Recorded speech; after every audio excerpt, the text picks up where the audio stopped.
Some interesting news for the Tennessee Titans and the 2019 NFL Draft. I wrote earlier this week about why the Tennessee Titans should keep a really close eye on the Miami Dolphins. Well, one of those reasons was that all the buzz during the regular season was that the Dolphins loved Justin Herbert. So much so that even when they were still in great position to make the playoffs, they were still sending scouts to watch him at practice and in games. All season it seemed like they were ready to move heaven and earth to make him their next quarterback. And then, he decided to wait until 2020 to come out in the draft. That news had to be devastating to the Dolphins, but it also could be a blessing in disguise. News came out today that maybe Miami is ready to fail next year in the hopes of landing their guy. First I saw this tweet by the seemingly always ahead of the curve Benjamin Albright. Would not be surprised to see. Bring in a free agent like Ryan Fitzpatrick. Use 2019 as an evaluation year. Look QB in 2020 draft, Benjamin Albright, at Albright NFL, January 31, 2019. Then Evan Silva posted a link to this article, and he said that it looked like the Dolphins were gearing up to potentially punt the 2019 season. Boiling that article down to a few points, it basically says that the Dolphins are going to have to cut Ryan Tannehill and that they really aren't interested in chasing after any QBs in free agency. The most interesting part of the article for me was this section. The Dolphins will be doing all they can to stock up on draft choices for a future date. That might mean trading down in multiple rounds of the coming draft to add extra picks either this year or next year. That means filling needs now with the best players available in the draft so they can form a foundation for a great team in the future.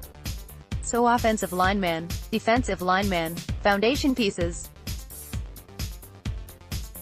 The Dolphins are going to try to trade down and get picks for the next draft, and really the only time you can get a significant future pick is by trading away a top 50 pick completely or by trading down, out of the first round.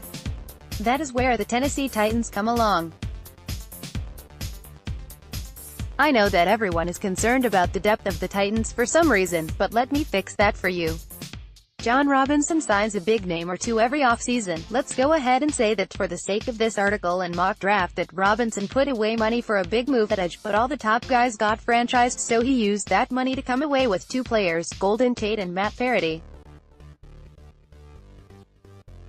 Those two additions would solve the interior offensive line problem, and it would give the Titans another top-end option at wide receiver.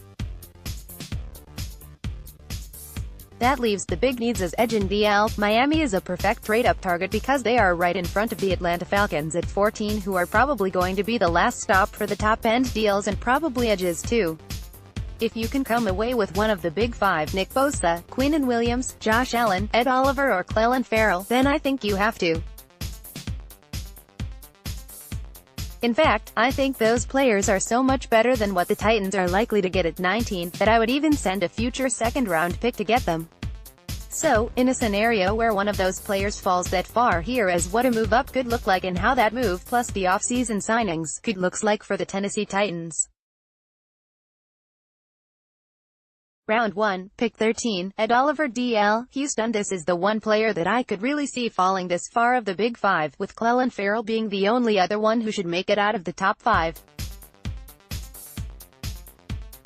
There are a lot of reasons why he could fall, namely because there could be some attitude issues stirred up by former Houston HC Major Applewhite after a pretty public argument on the sideline with Oliver. On top of that, DTs just always seem to fall to this range in the draft before someone takes a talented player. It happens yearly, and with Quinnen Williams, Jeffrey Simmons and Rashawn Gary, there could be some dispute over who the second DT in the draft is. For the Titans, this would be a home run pick. You get an athletic freak who can line up next to Harrell, Casey and dominate the interior of the OL like this team hasn't been able to do in a decade. Round 2, pick 51, Zach Allen edge, Boston College. There is a lot of talk about the Titans going after one of the Boston College offensive linemen with this pick, but no one on that roster was better than Allen in my opinion. Give the Titans Harold Landry from last year's class and Allen from this year's class, and you will have two ends that really complement each other. Round 3, pick 82, J.J. Arcega-Whiteside WR, Stanford and free agency. The Titans landed a shifty slot receiver with big playability in Golden Tate. They get the opposite of that here. I don't know how much yak you can count on with JJ, but he is a touchdown and first down machine whose huge frame helps him box out receivers and dominate at the catch point. More from Titan-sized round 4, pick 121, Rodney Anderson RB, Oklahoma. There may not be a scarier prospect medically than Anderson, but outside of the top 100 picks is when you should take chances considering how few of those players hit every year.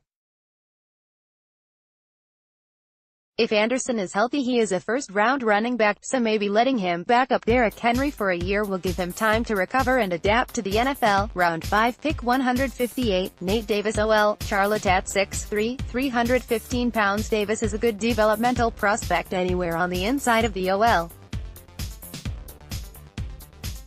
With the starters probably solidified in some combination of Lovin, Jones, Parody, and Spain probably brought back, Davis should have a nice home as the 7th or 8th OL on the roster. Round 7, pick 235, Kyle Shurmur QB, Vanderbiltman. This just feels like the perfect pick. I don't think Shurmur is great or anything, but he did improve every year at Vanderbilt and is the son of a coach. That is likely enough to get him drafted by some team, but wouldn't it be one of those NFL draft moments, where the QB for the college team in Nashville gets drafted by the NFL team in Nashville while the 2019 NFL draft is in Nashville?